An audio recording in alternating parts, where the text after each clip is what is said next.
Bonjour à tous, bonjour à tous les visio-spectateurs. Nous sommes réunis et puis peut-être surtout merci aux organisateurs des Printemps de l'Écho qui nous permettent d'aborder un sujet extrêmement important avec la question suivante: les géants de la gestion d'actifs ont-ils pris le pouvoir? Avec autour de la table Catherine Lubowczynski, enfin sur le podium plutôt, dirons-nous, professeure à l'université Paris 2, Panthéon-Assas, spécialiste des questions de régulation financière et membre du cercle des économistes. À côté de moi également Tristan Auvray, maître de conférence à l'université Paris 13, spécialisé sur les questions de gouvernance notamment. Et puis, bientôt connecté depuis Athènes, Philippa Chatzistavrou, professeure de sciences politiques à l'Université d'Athènes et chercheuse à l'Institut Eliamep et spécialiste des questions de gouvernance européenne et notamment des enjeux de soft power, toutes les formes d'influence politique douce.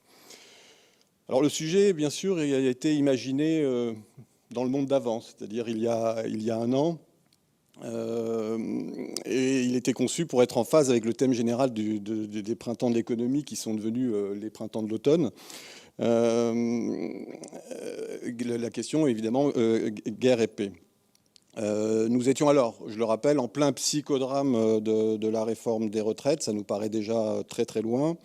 Et puis la presse était pénétrée, envahie de discours un petit peu conspirationnistes peut-être, sur les multiples rencontres qu'avait eu l'exécutif, les différents rendez-vous d'Emmanuel Macron, du gouvernement, avec les représentants de BlackRock notamment, avec voilà, pas mal de petits événements assez précis, de rencontres bien réelles qui s'étaient produites en amont et pendant, y compris avec le haut-commissaire chargé de la réforme des retraites. Donc effectivement, il y avait de quoi créer un petit peu de sensation et peut-être d'animer une forme de paranoïa autour de cette influence.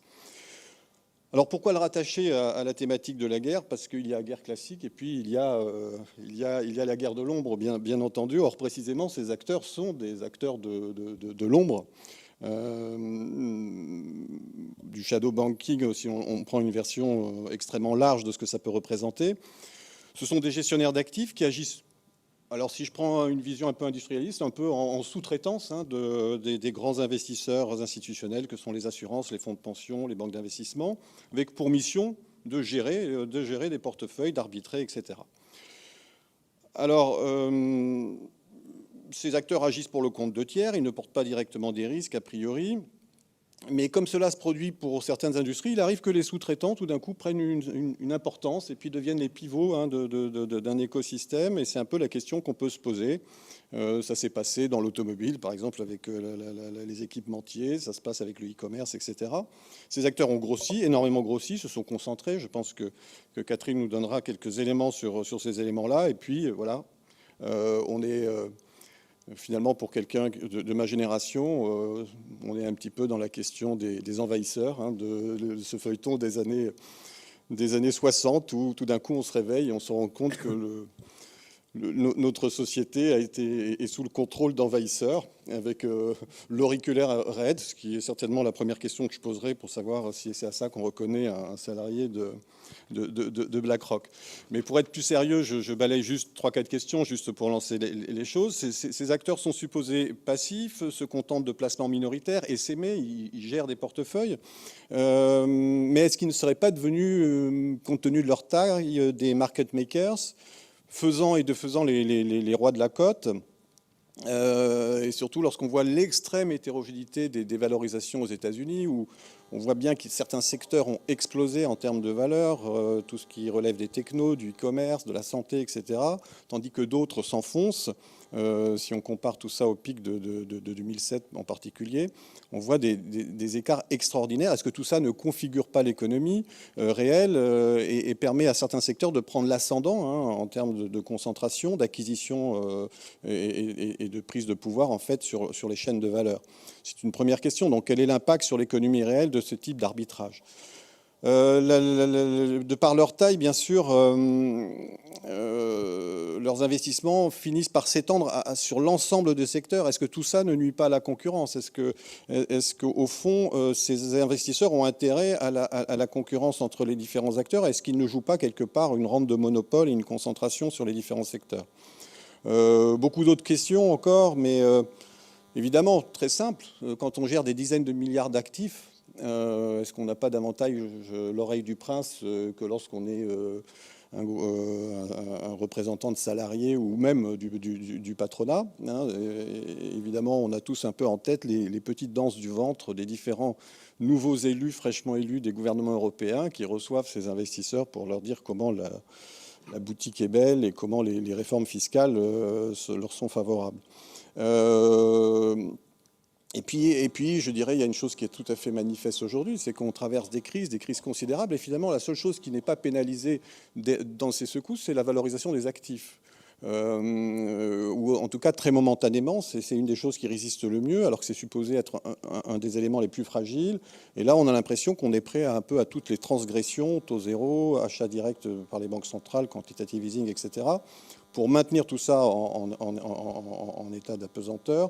Et évidemment, se pose la question, pourquoi nos politiques sont à ce point-là dirigées vers cette protection de la valeur des patrimoines.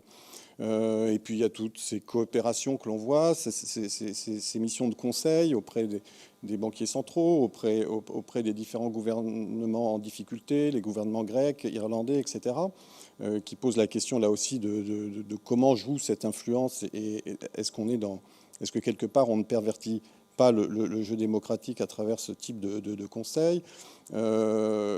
Voilà, je pourrais énumérer, mais je terminerai aussi sur une grande paranoïa autour de cette coopération qui s'organise entre Google et BlackRock sur l'intelligence artificielle, avec, alors on va tous dire, on va parler d'Aladin, cette fameuse intelligence artificielle de BlackRock, dont au fond on ne connaît pas grand-chose, si ce n'est que quelque part, on a le sentiment qu'ils détiennent là un hyper-pouvoir, comme s'ils étaient un acteur capable de rompre la symétrie d'information que normalement il y a entre un investisseur et le marché.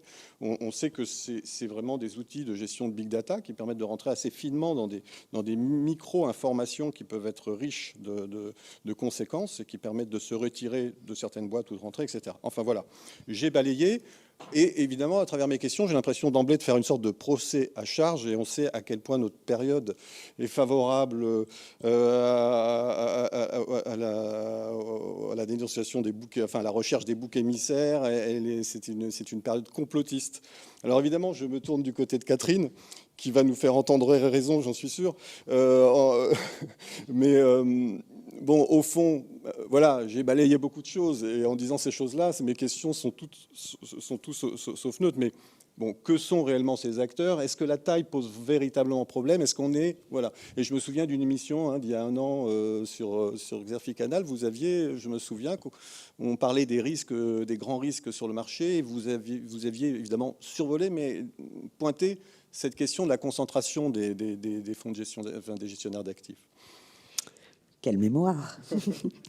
Alors oui, évidemment, la taille est importante, chacun le sait, mais il n'y a pas que la taille qui compte finalement, hein, on va dire.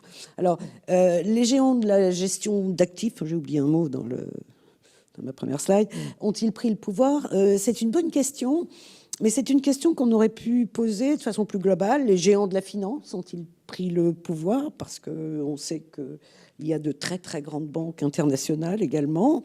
Et le pendant de BlackRock qu'on a tendance à stigmatiser, ce serait par exemple Goldman Sachs, hein, c'est aussi le vilain canard.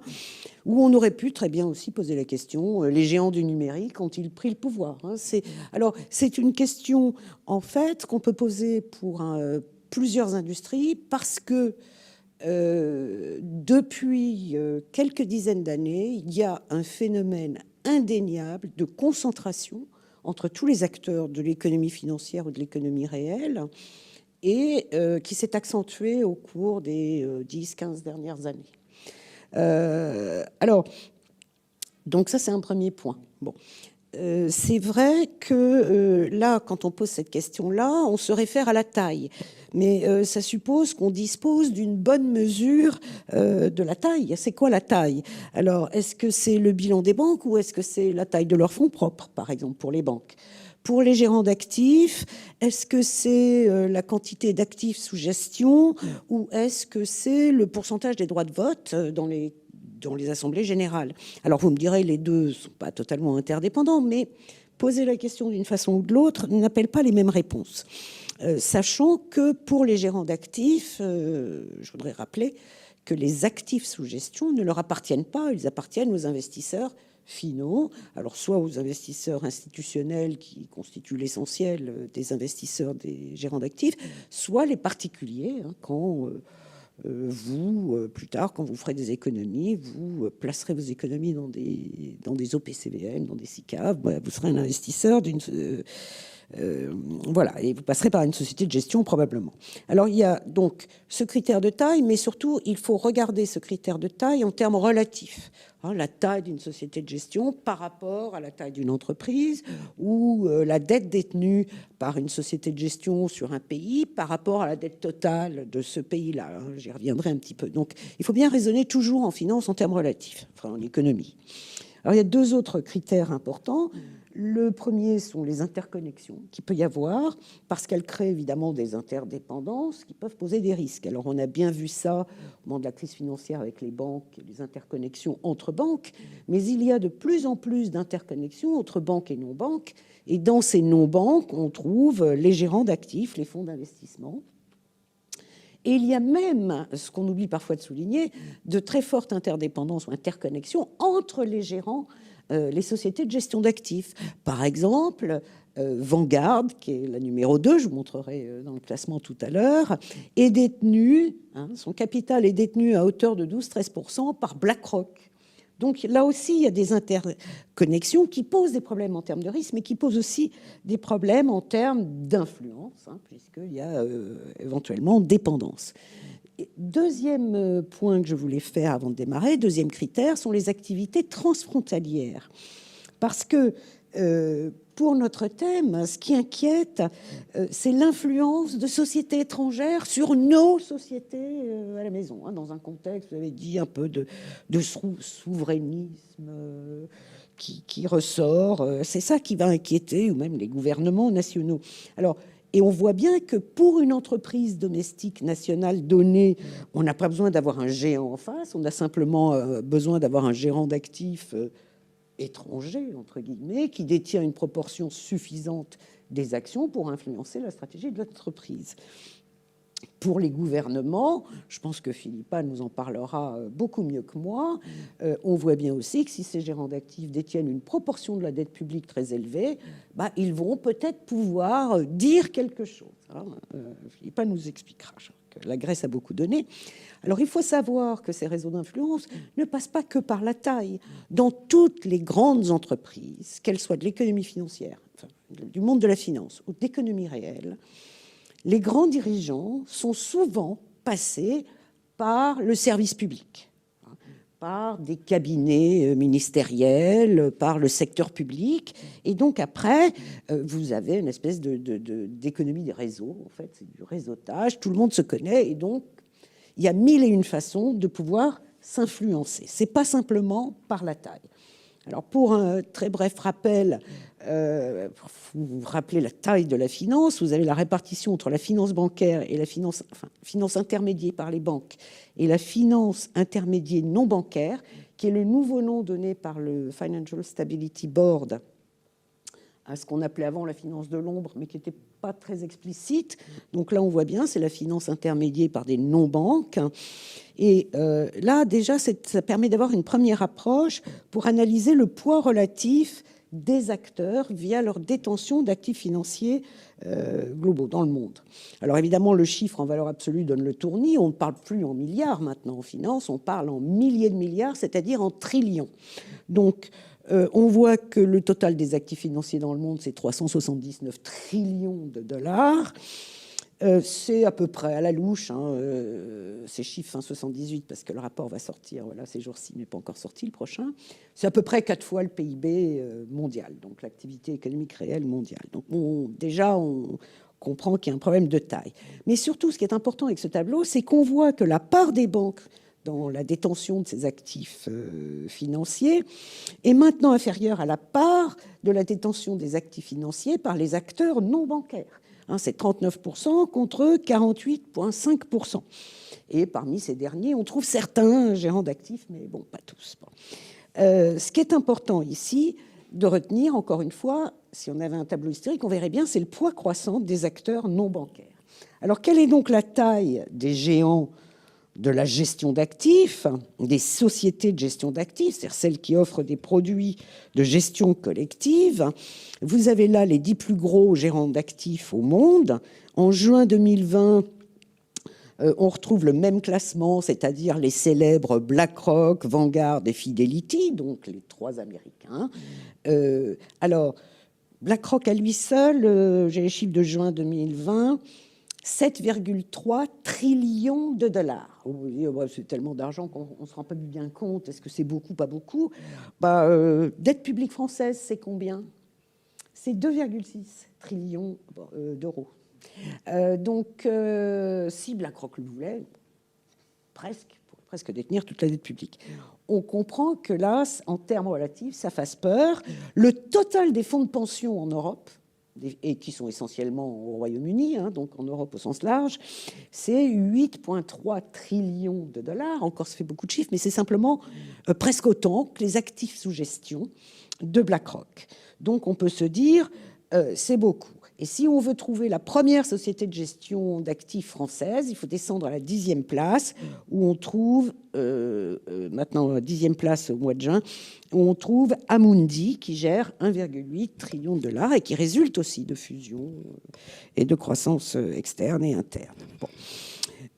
Alors, donc ça c'est la taille. Et la concentration, les 3 premières d'entre elles représentent 19% des actifs sous gestion des 500 plus gros gérants d'actifs. Okay, donc à elles seules, à 3, presque 20%. Donc effectivement, il y a beaucoup de concentration. En mars de cette année, 1%, je dis bien 1%, des sociétés de gestion d'actifs géraient 61% des actifs sous gestion de l'ensemble des sociétés de gestion. Donc le phénomène de concentration des richesses au sens large, ça ne concerne pas que les inégalités de revenus, ça concerne aussi la taille des acteurs. Donc là encore, ça confirme un phénomène de concentration très forte, et on comprend bien pourquoi dans la gestion d'actifs, cette tendance a lieu, c'est parce qu'on peut facilement réaliser des économies d'échelle avec des rendements croissants, surtout dans ce qu'on appelle la gestion passive, c'est-à-dire la gestion indicielle, où les gérants répliquent les indices boursiers, et donc n'ont pas grand-chose à faire, des machines peuvent le faire, et là, il y a évidemment des économies d'échelle. Bon. Il y a une autre raison aussi qui explique la course à la taille. Vous avez certains travaux académiques qui montrent bien que ça procure un avantage en termes d'attractivité. Alors, pour vous faire comprendre ce phénomène, en 2018, 80% des souscriptions de fonds chez les gérants d'actifs américains se sont orientés chez les 10 plus gros, sont allés vers les 10 plus gros. Pourquoi? Ils sont connus, il y a la taille, il y a la réputation, il y a tout ce que vous voulez, et donc, voilà, vous allez à peu près vers la facilité, quoi. Donc là, vous avez un petit graphique qui vous résume ce phénomène de concentration, où on voit bien que les 10 premiers gérants d'actifs font 35% de la gestion, ont 35% des actifs sous gestion. Et donc, ça permet de comprendre quand vous avez un de ces gros gérants d'actifs comme BlackRock, qui détient une trentaine de milliards d'euros de la dette publique française, on comprend qu'il soit effectivement bien traité, c'est-à-dire que toute personne qui a un besoin de financement va aller voir des créanciers divers et variés en montrant qu'elle est la mariée la plus belle. Enfin, c'est la règle du jeu, il n'y a rien de surprenant à ce phénomène-là. Ce qui est plus gênant, c'est quand ces gros acteurs de la finance essayent de capter le régulateur par des dépenses de lobbying importantes, on le voit bien à Bruxelles, ça se chiffre en centaines de millions. Et donc, quand il y a un déséquilibre de pouvoir entre les deux, là, effectivement, ça peut poser problème. Alors, il y a un autre... j'ai encore quelques minutes. Oui. Il y a un autre phénomène intéressant, c'est que ce n'est pas tellement la taille des actifs sous gestion, même si c'est très important, comme je vous l'ai signalé, mais c'est les droits de vote. Les droits de vote dans les entreprises. Vous avez une étude qui a été réalisée en 2019 par Bechluk et Hirst sur les droits de vote. Alors, on me dirait, une société de gestion d'actifs n'est pas propriétaire des actions qu'elle gère. Ce sont les investisseurs finaux. Mais en général, les investisseurs finaux donnent pouvoir mécaniquement aux gérants d'actifs qui vont alors aller aux assemblées générales et exercer leurs droits de vote. Et les droits de vote donnent donc du pouvoir aux gérants d'actifs. Vous avez, si vous prenez les 3 premiers gérants d'actifs, qui encore une fois sont américains, en moyenne, ils détiennent 20% des droits de vote des entreprises de l'indice Standard & Poor's 500. Ça, c'est les droits de vote. Mais si, comme de nombreux particuliers, par exemple, ne vont pas voter, quand vous raisonnez en termes de pourcentage des votes exprimés, effectués, eh bien, ce pourcentage des droits de vote monte à 25%. Donc, il représente en gros un quart des pouvoirs de l'Assemblée générale. Et là, on comprend qu'il peut y avoir des conflits d'intérêts si les objectifs ne sont pas alignés. On comprend le poids accru des investisseurs dans la gestion des entreprises, dans les stratégies des entreprises. On peut comprendre pourquoi, je ne dis pas que ça excuse, mais on peut comprendre pourquoi certaines entreprises vont privilégier le court terme pour améliorer le rendement sur fonds propres de leur société, afin que leurs actions soient plus facilement acquises par ces grandes sociétés de gestion, etc., etc. Et tout ça au détriment du long terme. Alors, bien sûr, Une minute. Les sociétés de gestion d'actifs annoncent ont des objectifs en termes environnementaux, sociaux, etc. Il est très important de regarder ce qu'elles font effectivement en utilisant leurs droits de vote par rapport à ce qu'elles annoncent, parce qu'on annonce toujours des choses très belles. Dernier point, pour terminer donc. On parle des sociétés de gestion d'actifs, mais ça peut recouvrir un univers, c'est un univers assez hétérogène. Et si on entend les entreprises de gestion d'actifs au sens large, vous avez des fonds d'investissement qui sont bien plus risqués en termes de gouvernance que les gérants d'actifs, ce sont les fonds dits activistes. Et les fonds activistes, quand vous regardez l'encours des actifs sous gestion, il est beaucoup plus faible. Mais encore une fois, il a beau être beaucoup plus faible, quelques dizaines ou voire centaines de milliards d'euros, il est beaucoup plus faible, mais par rapport aux fonds propres d'une entreprise, c'est beaucoup. Et ça suffit pour intervenir, exiger éventuellement des postes d'administrateurs ou intervenir. Vous avez suivi la presse, ça voilà. Donc, ne pas se tromper de cible. 2, analyser vraiment le comportement des fonds, pas regarder juste quelques chiffres. Et même avec de la gestion passive, bien comprendre que ces gérants de fonds peuvent faire de la gestion active ou influencer activement la gestion des entreprises. Voilà. Merci Catherine. Alors ce que je comprends, c'est qu'ils ont potentiellement du pouvoir. Ils peuvent l'exercer. Il faut le regarder de plus près. Alors justement, Tristan, lorsqu'on regarde cette interaction entre les fonds et les boîtes, qu'est-ce qu'on peut observer du côté de la gouvernance ? Alors là, je demanderai, Catherine, est-ce qu'on peut revenir sur la slide justement sur les droits de vote ? Bien sûr, sur je te la prête. et voilà, parfait. Je vais partir de celle-ci parce que là, c'est vraiment là ce qui fait entièrement débat aujourd'hui aux États-Unis, c'est justement cette concentration dans les entreprises. Parce qu'en effet, bon, bah, ça a été dit, hein, c'est déjà un pouvoir de concentration extrême au niveau global, au niveau de la gestion d'actifs mondiale. Enfin, BlackRock, c'est 5%, il tient 5% des actions dans le monde. C'est vraiment un pouvoir de concentration extrêmement important, qui se transcrit ici donc sur la propriété des actions des entreprises. Et là, ici, ça a été dit, ce qui compte aussi en Assemblée générale d'actionnaires où vont voter ces acteurs, c'est l'abstention. Et dans les 500 plus grosses boîtes américaines, il y a 20% d'abstention à peu près, donc 80% d'actions votantes. Sur les 3000 plus grosses entreprises, donc là qui sont en bas du tableau, il y a 30% d'abstention. Ce qui fait que ça va donner du pouvoir à ces acteurs. Bon, généralement, en Assemblée générale, les résolutions qui sont votées, elles sont acceptées à 90%. Donc, on pourrait se dire, bon, bah, finalement, tout le monde approuve comme ça les décisions proposées par le management ou même d'autres résolutions proposées par des actionnaires. Mais en fait, il faut bien se rendre compte ici que ces trois acteurs, ou même là, on se focalise sur les Big Three, mais on peut regarder le top 10 aussi. Ce qui est important, c'est toute la gestion d'actifs dans son ensemble. On se rend compte que ces trois acteurs, et surtout les 10 premiers grands gestionnaires d'actifs, ont un rôle pivot en Assemblée générale. Parce que quand le niveau d'abstention est de 20 ou 30%, bah, ça veut dire qu'il suffit d'obtenir 40% ou 35% des actions pour avoir la majorité. Or, quand les trois premiers détiennent 20% des actions, si on prend les 10 premiers, on est à 30% des actions, on voit qu'on est sur ce qu'on appelle des actionnaires pivots, c'est-à-dire qu'ils peuvent faire basculer une majorité en faveur d'une décision ou contre cette décision. Donc là, ici, ils jouent clairement en Assemblée générale un rôle très important. Il y a un deuxième point par lequel ils jouent un rôle important. C'est que ces actionnaires ont des actions dans des centaines, voire des milliers d'entreprises dans le monde. Et ils n'ont pas le temps de voter eux-mêmes pour ça.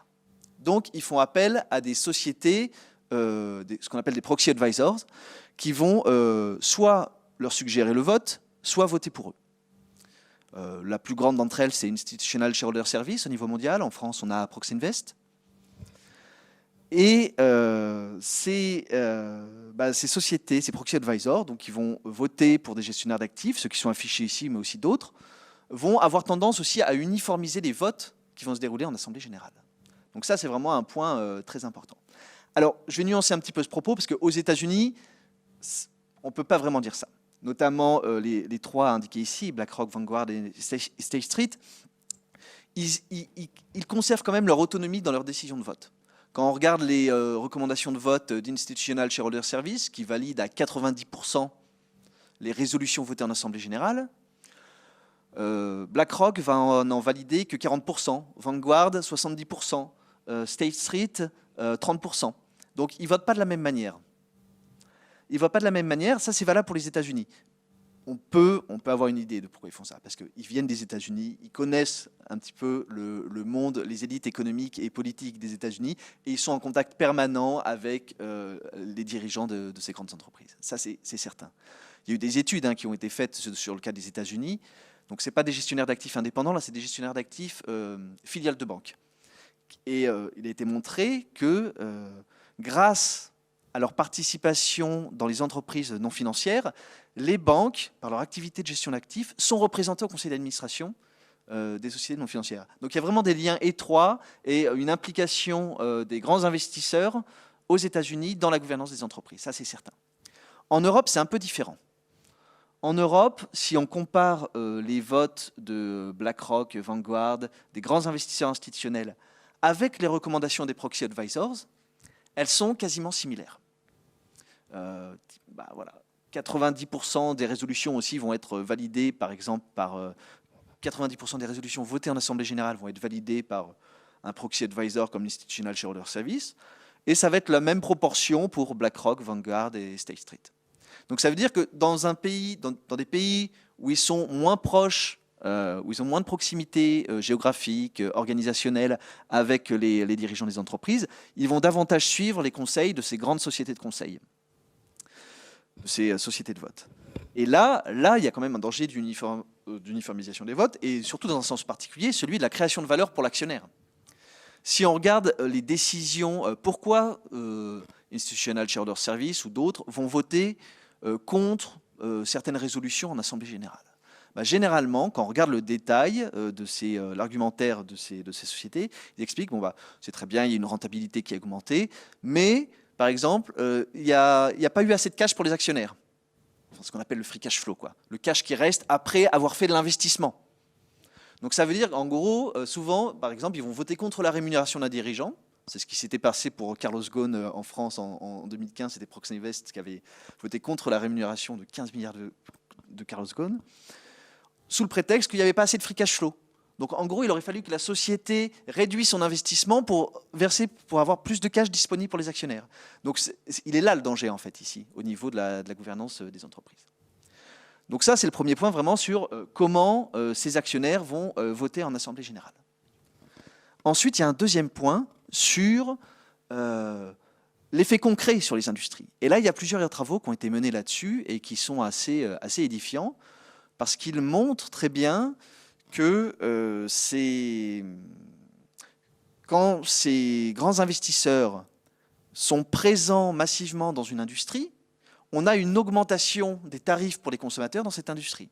Ça a été montré pour l'industrie du transport aérien, mais aussi dans la banque et la finance. Et donc, ce qui a été dit tout à l'heure, c'est qu'il y avait aussi des participations croisées entre ces grands investisseurs. Il y a BlackRock qui détient 12% de Vanguard. Donc il y a ces participations croisées, il y a un jeu de participation financière qui fait que ces acteurs sont en position avec des participations de 25% dans ces entreprises.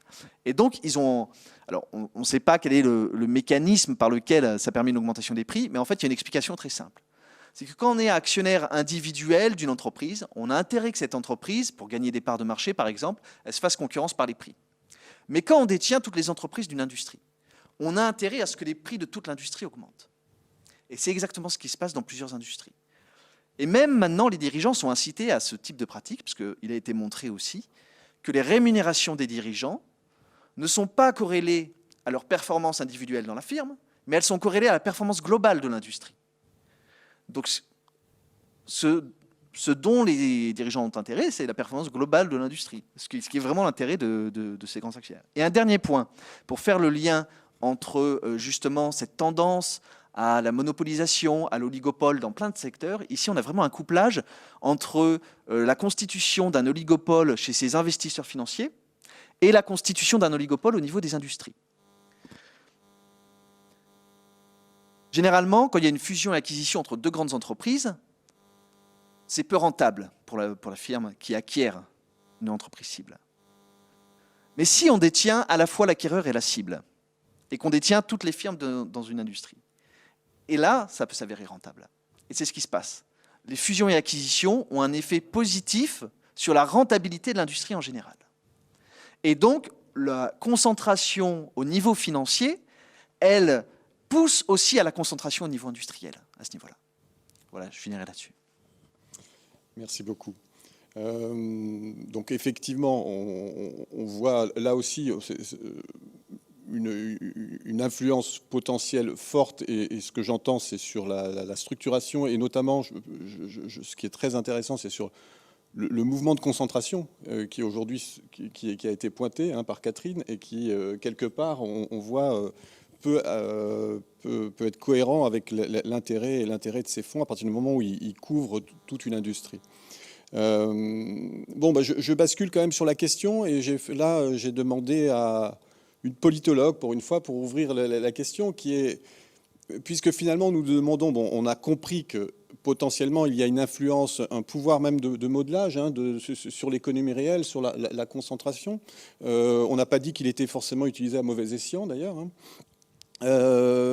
Mais alors comment, vu du monde des politologues, cette influence, ce métier de conseil, cette connivence dont a parlé Catherine avec les élites, comment cet objet est considéré au fond et quelles questions ça pose? Oui, bonjour, j'espère que vous m'entendez. Très bien. Avec Ok. un petit décalage comme à la Alors, télé. je suis contente d'être parmi vous. Je passe directement à essayer de répondre à cette question assez compliquée, puisque, en fait, on va dire que pour les politologues, en tout cas pour le moment, c'est un champ peu exploré. Mais je pense que ça va prendre de l'ampleur aussi dans l'analyse politique, le rôle de ce genre d'acteurs, parce que justement, deviennent des acteurs politiques. Je pense, à mon sens, et je pense qu'il y a plein de collègues qui voient la chose comme ça. Du coup, il faut se poser la question, est-ce que les gestionnaires d'actifs, comme BlackRock par exemple, qui a joué un rôle colossal en Grèce pendant la dernière décennie, c'est des acteurs en fait emblématiques aussi qui ont un rôle à jouer dans les affaires publiques. De l'expérience qu'on a eue en Grèce, la réponse est très clairement oui. Et c'est pour ça, en fait, qu'il faut un peu, pour un politiste, pour un politologue, il faut un peu développer la réflexion au-delà, en fait, de l'activité classique, on va dire, de ce genre d'acteur, qui est la gestion d'actifs, en fait, de voir un peu plus comment le conseil, comment, en fait, ils utilisent l'activité du conseil pour accroître leur influence. Alors, on va dire qu'il y a la branche investissement et la branche conseil, si on peut faire cette distinction. Et pour la branche conseil, ce qu'on a vu aussi en Grèce, qui était largement discuté et analysé, par exemple, BlackRock a fait un travail de longue haleine concernant la santé des banques grecques, de l'audit bancaire. Ça, c'était une des activités importantes dans lesquelles elle a été impliquée. Et l'autre, c'était, elle a proposé des services de conseil au gouvernement grec pendant la crise. Et du coup, la question s'est posée, le rôle de ces acteurs par rapport aux exécutifs. C'est vrai que cette casquette-là, la branche conseil, était moins visible, en tout cas pour nous politistes, depuis auparavant. En Grèce, ça fait exception parce que la situation était telle qu'il y a eu beaucoup plus de discussions et d'inquiétudes autour de cette question et comment on intègre ce genre d'acteurs dans le jeu démocratique. Mais je pense qu'en Europe, le grand détonateur a été cette décision de la Commission il y a quelques mois, en avril 2020, de choisir la société BlackRock pour justement rédiger un rapport sur l'intégration des facteurs environnementaux et sociaux dans la supervision des banques. Alors, il s'agit en fait de préparer de la législation en matière de surveillance bancaire. Et cette décision de la Commission, en fait, ça a été voilà, ça a provoqué énormément de réactions.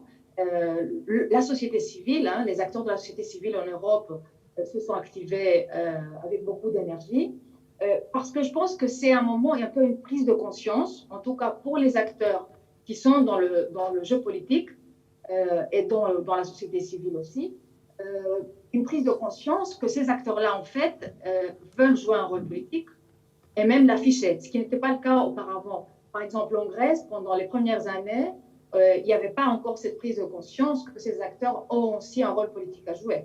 Je pense que cette décision de la Commission remet un peu la question au centre de l'attention et les choses vont changer à partir de maintenant aussi.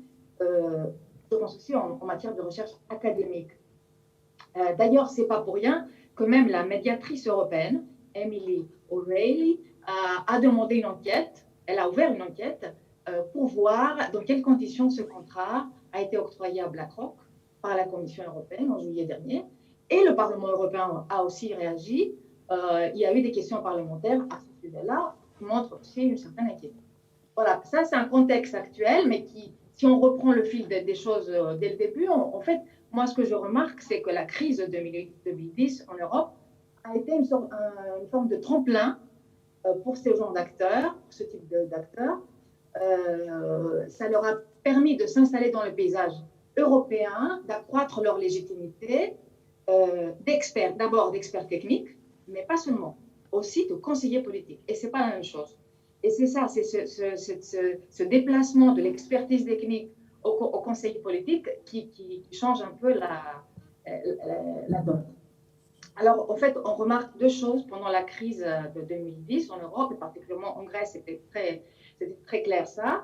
On remarque deux choses. Première chose, c'est qu'il y a un manque de crédibilité des institutions publiques à gérer la crise correctement.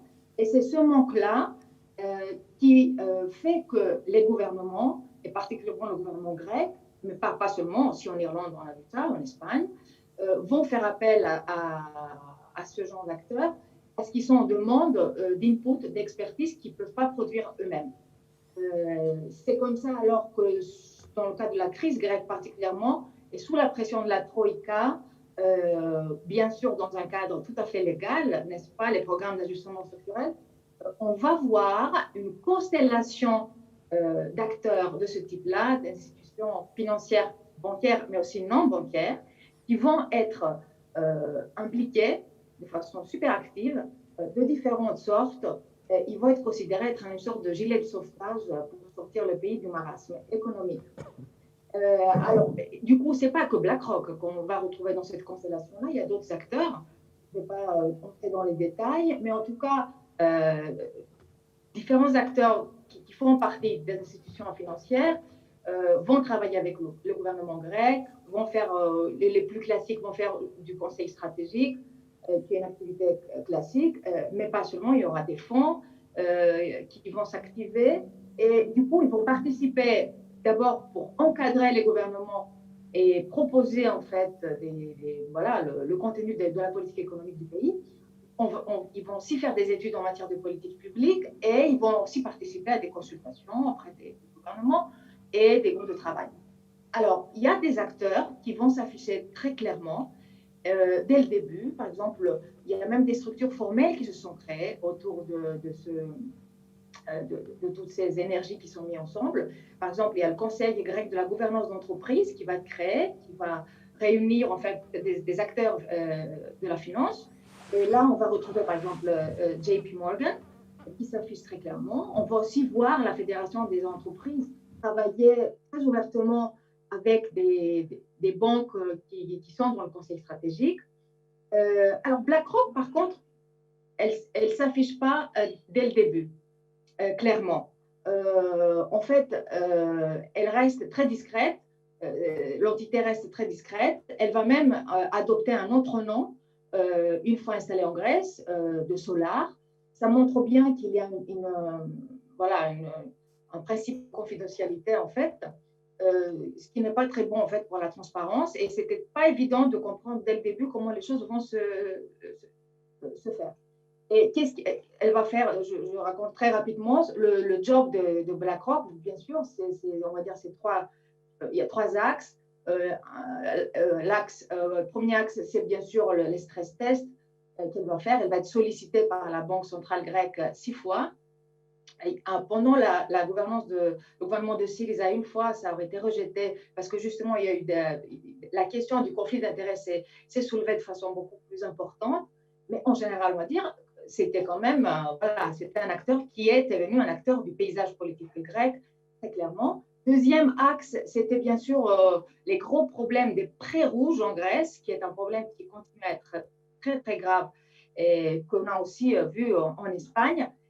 Ça concerne en fait l'évaluation des portefeuilles des prêts des banques grecques. Et là, en fait, il s'agit des portefeuilles avec des créances très douteuses, qui sont en grande partie des actifs immobiliers. Et là, voilà, il fallait faire une stratégie de gestion de ces créances douteuses, surtout pour les 4 banques commerciales les plus grandes. Voilà. Et le troisième axe, c'est vraiment du conseil pur, des recherches, des études pour les gouvernements grecs, pour voir un peu comment les plans de privatisation en Grèce devraient se poursuivre et quel type de politique économique serait bénéfique pour le pays.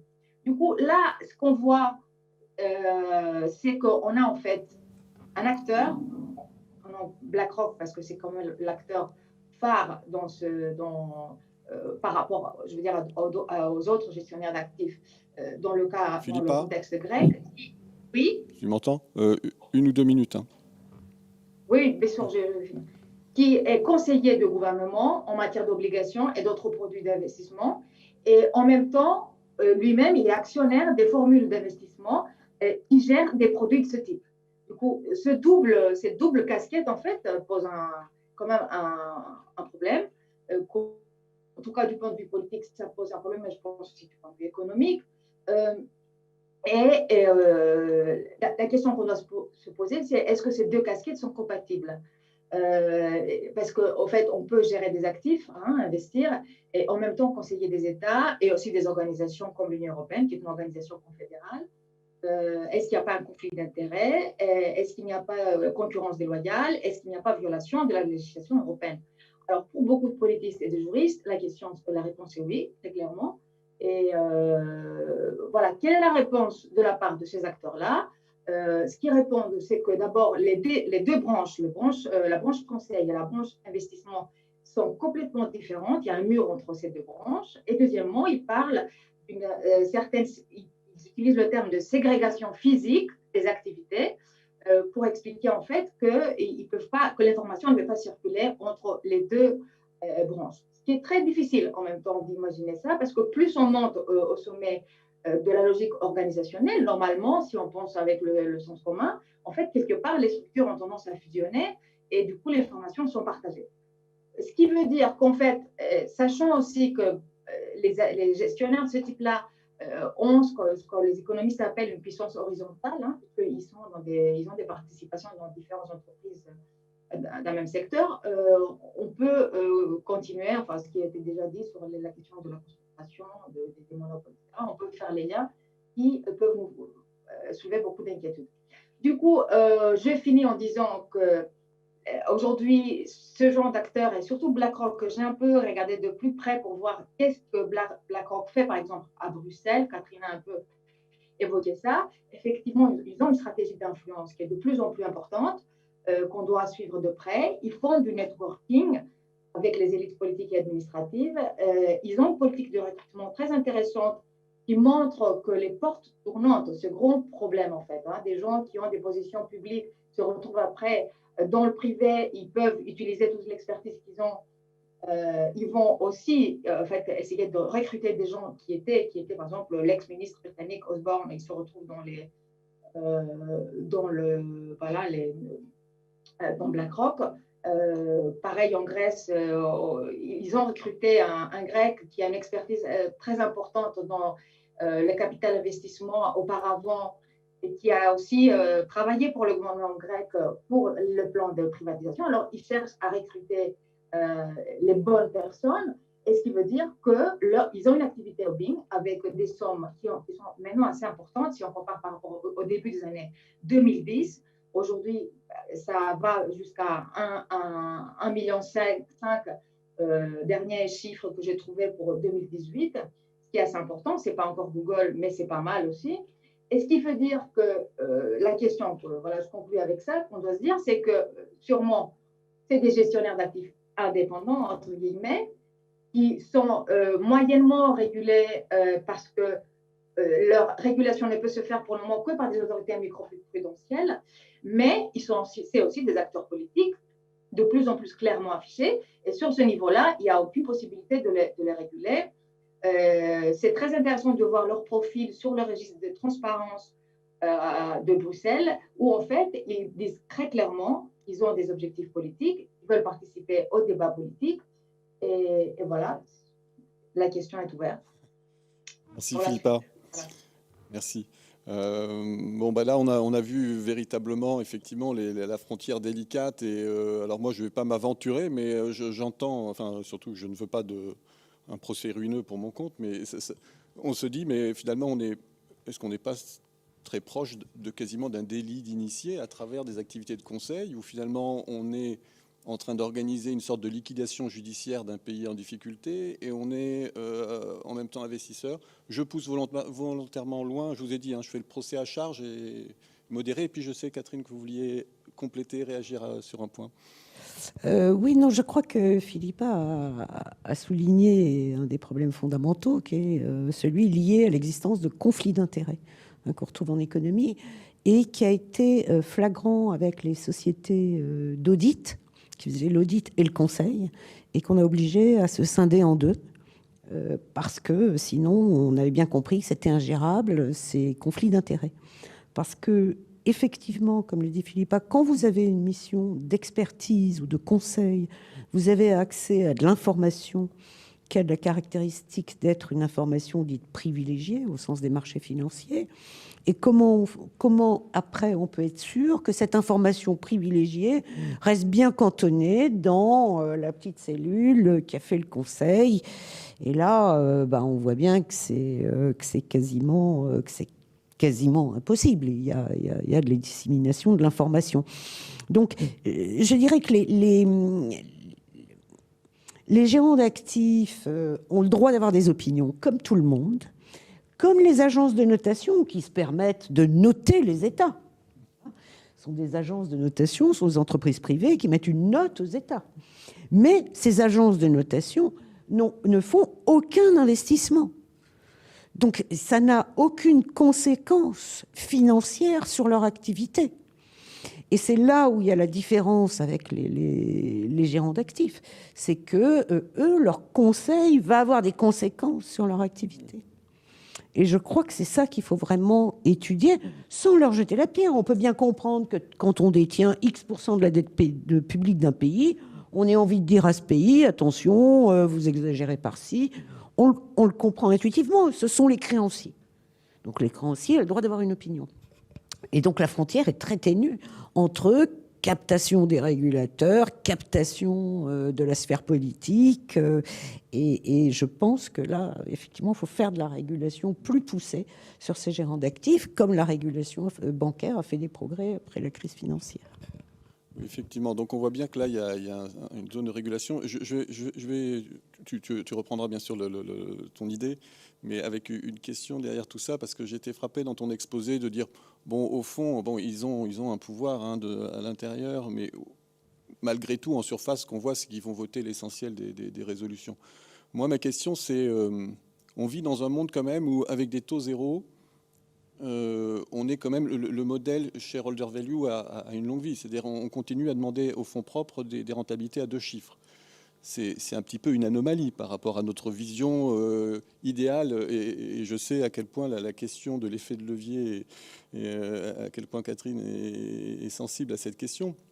Mais est-ce qu'au fond, leur principal pouvoir sur les boîtes, c'est pas finalement d'être des gardiens du temple et au fond ils ont une option exit surtout, c'est-à-dire ils n'ont pas, est-ce qu'ils ont besoin de voter, mais est-ce que les directions d'entreprise lorsqu'ils présentent des stratégies au fond qui sont validées à 90% n'ont pas déjà internalisé les objectifs et au fond voilà, est-ce que c'est pas ça j'allais dire le véritable pouvoir, c'est-à-dire le fait que depuis 20 ans on vit avec des rendements des fonds propres à 2 chiffres et des taux zéro qui font qu'on est quand même sur une formidable machine à fabriquer du levier et des choses bizarres, on va dire. Oui, là, c'est entièrement vrai. Enfin, là, il y a un phénomène qui est très réel aux États-Unis, c'est l'utilisation justement du levier d'endettement avec des taux d'intérêt très bas pour faire de la distribution aux actionnaires. Ça, c'est très bien documenté. Enfin, les firmes s'endettent pour distribuer du cash aux actionnaires. Donc là-dessus, c'est vrai que ce modèle-là, il a encore de belles perspectives devant lui et qui est entièrement internalisé par des boîtes. Alors sur BlackRock et sur ces acteurs-là en général, est-ce qu'ils ont un pouvoir d'exit ou qui menacerait les dirigeants, ou est-ce que les dirigeants finalement des entreprises ont internalisé totalement ce discours de la rentabilité pour l'actionnaire? Moi, je pense qu'il s'est passé quelque chose d'un peu nouveau là depuis 1 ou 2 ans. C'est que, alors, depuis 2014 pour BlackRock, qui envoie chaque année aux grands dirigeants des entreprises une lettre pour leur dire il faut adopter une perspective de long terme pour votre industrie, il faut prévoir la rentabilité sur des dizaines d'années, le court-termisme, c'est fini, quoi, en fait. Et il y a ce discours-là maintenant, alors des années 80, 90, 2000, c'était l'idéologie du court-termisme. Il faut créer de la valeur rapide pour l'actionnaire immédiatement. Mais du fait des nouvelles positions qu'ils obtiennent maintenant sur les marchés, ils ont un autre discours vis-à-vis des dirigeants qui peut bien leur plaire aussi, et qu'ils internalisent aussi de cette manière, qui est de dire, développez à long terme votre industrie, on va vous accompagner là-dedans. Finalement, oui, ils ont une possibilité d'exit, mais c'est une option qu'ils n'exercent pas parce qu'ils ont surtout besoin de diversifier leur portefeuille. Donc ils sont présents partout et l'option d'exit, elle se concrétise pas réellement. Et donc ici, ce qui se passe, c'est que par la constitution d'oligopole, par la constitution d'oligopole au niveau de l'industrie, c'est comme ça que ça se concrétise. Pour le long terme, c'est une perspective, enfin, ça se comprend très bien, c'est créer de la valeur pour l'actionnaire au détriment, par exemple, du consommateur.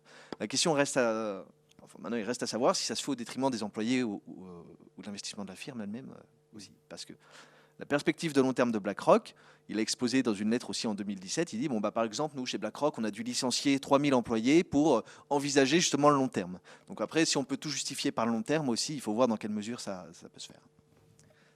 Okay. Je pense qu'on arrive quand même sur la fin de la session, me semble-t-il, à moins que je commette une erreur. Vous remuez de la tête dans le public nombreux de la salle. On a encore 2-3 minutes.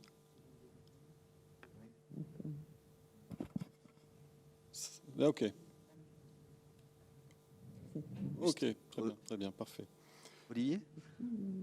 Les questions, si quelqu'un voulait m'aider, je dois avoir un petit problème de réception, mais moi, les questions, je n'en manque pas de toute façon. Et je voudrais quand même revenir, parce que ce qui est bien dans une session, c'est, on voit bien, on a fait un tableau, on a beaucoup d'éléments, mais je ne sais pas pourquoi. Je me souviens une des premières phrases de Catherine qui nous dit il y a beaucoup de gros acteurs susceptibles sur lesquels on peut se poser la question finalement du pouvoir, ce qui veut dire quelque part ça invalide un petit peu, c'est-à-dire c'est pas la prise de pouvoir des fonds de gestion d'actifs, c'est un jeu, on le comprend, beaucoup plus complexe, beaucoup plus sioux.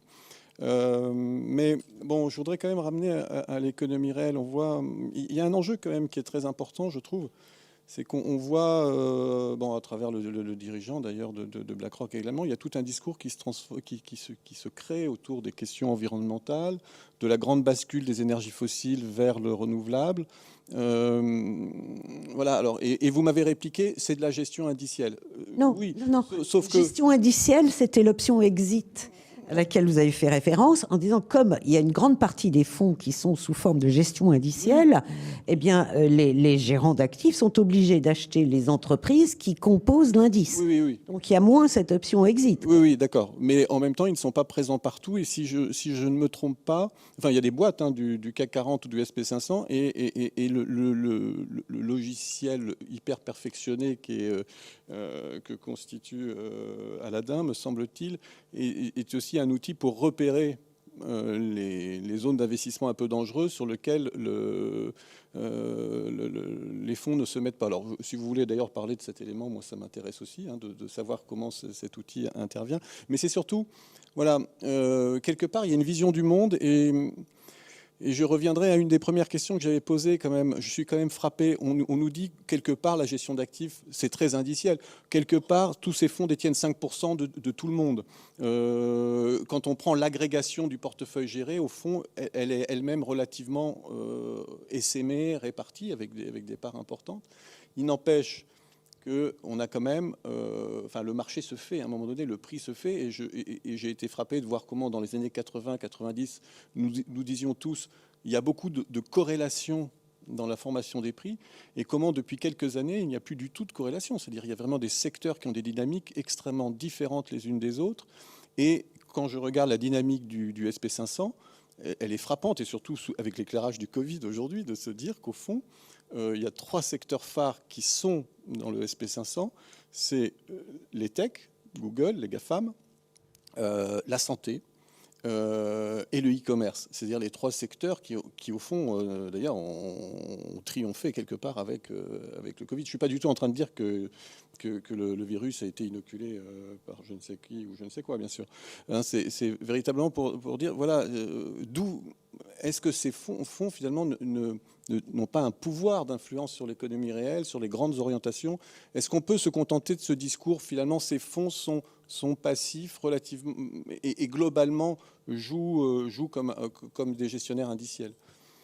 Alors, il y a quand même beaucoup de questions là. Oui, j'en profite. Couvrir les questions que je ne reçois pas. Je vais juste répondre à deux, trois éléments notamment sur le fait qu'il y a une influence sur l'économie réelle. Moi, je pense que c'est certain à travers enfin, des effets sur les prix pour les consommateurs, les effets sur les fusions-acquisitions, etc. Pour moi, il n'y a pas de doute là-dessus. Après, je pense qu'il ne faut pas que ce soit ces trois-là, BlackRock, Vanguard, State Street, il faut pas que c'est l'arbre qui cache un peu la forêt quand même. L'industrie de la gestion d'actifs, elle est faite d'une centaine d'acteurs très importants et qui ont tous aussi intérêt un petit peu à ce que demande BlackRock, quelque part. Là, c'est pour rebondir aussi sur le débat sur les délits d'initiés, les conflits d'intérêts qu'il pourrait y avoir entre BlackRock, le pouvoir politique et ses stratégies d'investissement. Quand BlackRock fait une note pour recommander au gouvernement français de passer à un système de retraite par points, par exemple, ça c'est Bruno Le Maire qui avait dit ça. Il avait dit c'est pas BlackRock que ça va bénéficier, c'est AXA par exemple. C'est le premier fournisseur de produits d'assurance vie en France et c'est le premier qui va en bénéficier. Donc on peut pas appeler ça un amendement BlackRock en fait. Et là, je suis assez d'accord avec ça en fait. Ils défendent leurs intérêts, mais ils défendent en fait les intérêts d'une industrie dans son ensemble. Et par là, pour moi, je crois qu'ils ont un réel pouvoir sur les industries. Sur les entreprises elles-mêmes, c'est incontestable, quoi. Aux États-Unis, c'était très bien montré. Il reste beaucoup à faire en Europe aujourd'hui pour le savoir. Et ensuite, au niveau de l'influence politique, en fait, c'est quand même c'est un mouvement plus général. Ils ajoutent juste une pierre à l'édifice qui est construit depuis les années 80, qui consiste à libéraliser la finance et à construire des acteurs financiers de plus en plus grands. Mais ce n'est qu'une pierre supplémentaire à l'édifice. Vous vouliez ajouter quelque chose parce que sinon, alors je reçois enfin les questions, mais j'ai quand même et qui peut concerner également Philippa. Donner la parole. Qui est justement finalement puisqu'on avait glissé ce sujet, qui était mais est-ce qu'au fond BlackRock, les fonds de gestion d'actifs au sens large, ont-ils eu une influence politique sur les projets de réforme de retraite? Alors je dis pas forcément dans le cas français, on l'a un peu. Est-ce qu'on peut parler d'influence? Est-ce qu'on peut dire que que ces fonds agissent, exercent un lobbying en faveur de la capitalisation?